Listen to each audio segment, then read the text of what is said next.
मैनपुरी से बड़ी राजनीतिक खबर सामने आ रही है, जहां समाजवादी पार्टी के सांसद रिपन यादव ने ट्रैक्टर एजेंसी का उद्घाटन करने के साथ जनसभा को भी संबोधित किया। इस दौरान उन्होंने बीजेपी और केंद्र सरकार पर जमकर निशाना साधा और कई मुद्दों पर अपनी प्रतिक्रियाएं उन्होंने दी। महिला आरक्षण, बंगाल चुनाव और नेताओं की भाषा को लेकर भी रिपन यादव ने तीखे सवाल यहां पर उठाए। आइए सुनते हैं रिपन यादव का पूरा बयान। हम लोग सभी सांसदों के और वहाँ के नेतागण है उनके संपर्क में है, तो बंगाल में टीएमसी पूर्ण बहुमत की सरकार बनाने जा रही है। अच्छा, प्रचार के दौरान यहाँ गृह मंत्री वहाँ पे जिस तरह की भाषा का उपयोग कर रहे हैं, लोगों को पूरे 5 तारीख को उल्टा लटका के सुधार दिया जाएगा। प्रचार इस तरह की भाषा का सबसे पहले तो प्रयोग नहीं होना चाहिए और सबसे जरूरी है कि सार्वजनिक मंचों से इस तरह की भाषा का प्रयोग ना हो।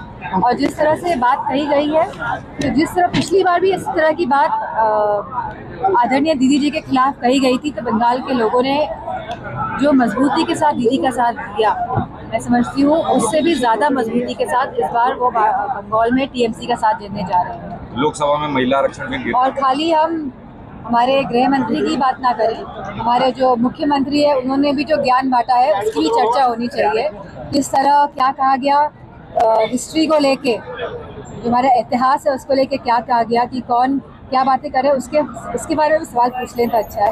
अमित शाह कह रहे हैं 110 सीटों से बंगाल में बीजेपी जीतने और जीत रही है।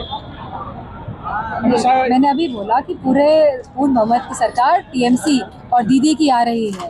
ये लोग तो महिला आरक्षण की बात करते हैं, तो महिला मुख्यमंत्री बनने जा रही तो क्या हर्ज है फिर? डिप्टी सीएम ब्रजेश पाठक जी कह रहे हैं 2017 में कांग्रेस और समाजवादी पार्टी को जो महिला विरोधी का विरोध किया उसका अचानक मैंने पहले भी ये बात मैं स्पष्ट रूप से कह चुकी हूँ कि ये महिला आरक्षण बिल 2023 में संसद में सभी पार्टियों के समर्थन से पास हो चुका है। इसमें कोई दो राय नहीं है। इस तरह की भ्रांति, भ्रम और झूठ फैलाने का काम ना करें। और जो वाकई में सरकार का काम है, जो वाकई में सरकार को भारतीय जनता पार्टी करना चाहिए था कि जनगणना करानी चाहिए थी, और अब तो गृह मंत्री ने खुद कहा है कि जातिगत जनगणना कराएंगे वो।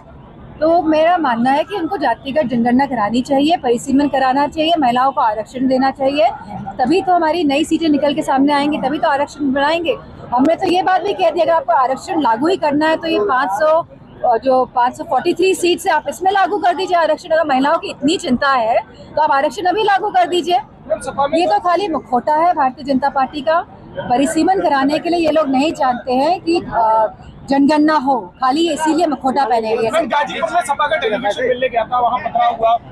बहुत ही दुर्भाग्यपूर्ण घटना है कि किस तरह पहले तो एक बेटी जो पिछड़े समाज की थी उसका रेप किया गया और वो संगीन परिस्थितियों में उसकी मौत हो गई।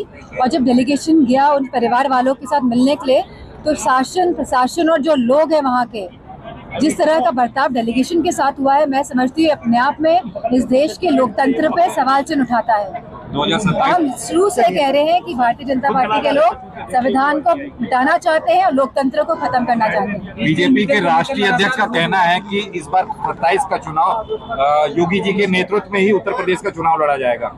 क्या लगता है कितनी बड़ी चुनौती होगी अगर योगी जी चेहरा होते हैं बीजेपी? अब ये तो भारतीय जनता पार्टी वाले अपने आप में डिसाइड करेंगे कौन चेहरा होता है कौन नहीं। जितने भी मुख्य नेता हैं भारतीय जनता पार्टी के, उनका कोई भी जो लोग हैं, जो वाकई में जो धरातल पे लोग हैं, जो हमारे गरीब किसान हैं, जो हमारे जवान हैं, जो हमारी माताएं बहते, उनसे वाकई में कोई संपर्क ऐसा लगता नहीं है, क्योंकि वो जो मूल मुद्दे हैं जनता के, उनको उठाने में असक्षम है। पूरी तरह से ये सरकार असक्षम है।